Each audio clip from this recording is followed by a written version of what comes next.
नमस्कार, स्वागत है आपका द पब्लिक मैटर में। मैं हूं आपके साथ आकांक्षा।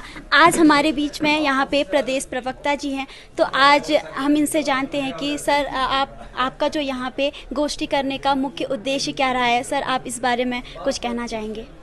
देखिए, आज हम लोगों ने जनपद चंपावत में आपातकाल को लेकर जिस तरह से 25 जून 1975 में कांग्रेस के द्वारा लोकतंत्र की हत्या करके देश में इमरजेंसी थोपी थी, आपातकाल लगाया था, उसी के विषय में हम लोगों ने इसको आज यहाँ पर को जो हम ब्लैक डे के रूप में, काला दिवस के रूप में इस दिन को मनाते हैं। तो ये कार्यक्रम हमारे देश के सभी जिला मुख्यालयों पे बीजेपी के कार्यक्रम आयोजित है।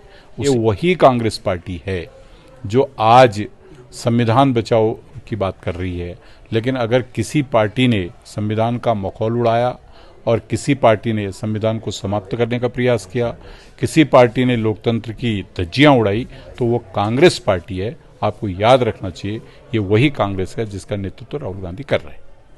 तो यहाँ पे जैसा कि सर ने बताया, ये जो गोष्ठी का आयोजन किया गया है, ये आज यहाँ पे ब्लैक डे के रूप में यहाँ पे मनाते हैं, उसके उपलक्ष्य में किया गया है। सर, जैसा कि हम उत्तराखंड में देख रहे हैं, यहाँ पे 5 सीटों पर बीजेपी ने जीत हासिल की है।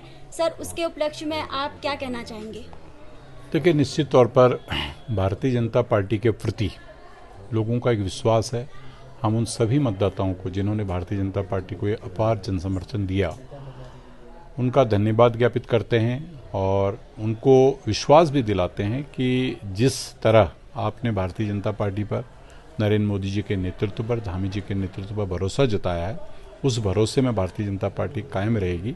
चुनावी टाइम पे एक मुद्दा रहा था यहाँ पर कि बेरोजगारी को लेकर उत्तराखंड में, जैसे यहाँ के जो युवाओं में बेरोजगारी को लेकर खासा रोष है, और एक मुद्दा उठा था यहाँ पे अग्निवीर को लेकर।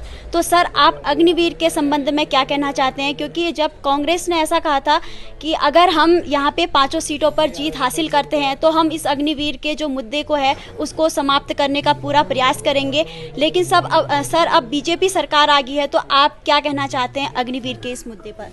देखिए, पहली बात तो मैं आपको बेरोजगारी का जो आपने विषय उठाया, जब से उत्तराखंड में धामी जी की सरकार बनी है, हम लगातार, आप लोग अपने मीडिया में भी दिखाते होंगे कि जितने भी सरकारी पद रिक्त हैं, हर महीने 2000, 4000, 5000 ऐसे नियुक्तियां निकलती हैं। रोजगार हैं या जो अन्य बेरोजगार हैं, उनके लिए बहुत सारे दरवाजे खोले। हमारी होम स्टे की योजनाएं चल रही हैं, हमारी इसके बागवानी की कई योजनाएं, वो योजनाएं हमारी चल रही हैं। हम लोगों को टूरिज्म से सीधे जोड़ रहे हैं, हम सौर ऊर्जा से लोगों को जोड़ रहे हैं, सोलर पैनल की स्कीमें चली। तो हम चाहते हैं कि प्रदेश के अंदर हर युवा के हाथ में रोजगार हो। इसके लिए रक्षा मंत्री जी ने स्वयं जो है कि एक प्रेस कॉन्फ्रेंस में कहा था कि अगर हमको लगेगा कि इस तरह के कोई संशोधन करने हैं या इस विषय पे कोई और ज़्यादा बारीकी से देखना है, तो हम निश्चित तौर पर देखेंगे। तो कांग्रेस को उत्तराखंड की जनता ने बहुत स्पष्ट और साफ तौर पर आईना दिखा दिया कि भाई, आप हमें किसी भी कीमत पर स्वीकार नहीं है। जनता सिर्फ और सिर्फ मोदी और धामी पर ही विश्वास करेगी। आपने इतना अमूल्य समय सर हमें दिया, उसके लिए आपका बहुत बहुत धन्यवाद। नमस्कार। तो कैमरा पर्सन नेहा के साथ मैं आकांक्षा, चंपावत।